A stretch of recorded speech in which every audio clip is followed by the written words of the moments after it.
Hey everybody, you're on the GeekBox YouTube channel. Today I will tell you how to restart Firestick when frozen. Let's go. Hold down the round button and the play pause button. The TV will be rebooted.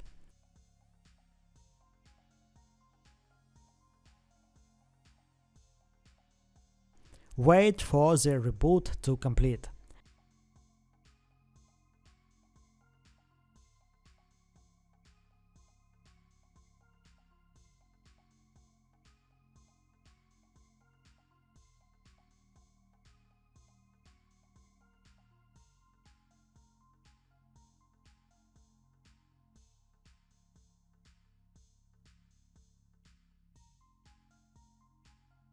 If it doesn't reboot, disconnect the Fire Stick from the power supply and plug it back in.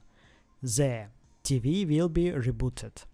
That's it. Now you know how to restart Fire Stick when frozen. Thanks for watching. Please like and subscribe to the channel. Good luck and see you soon.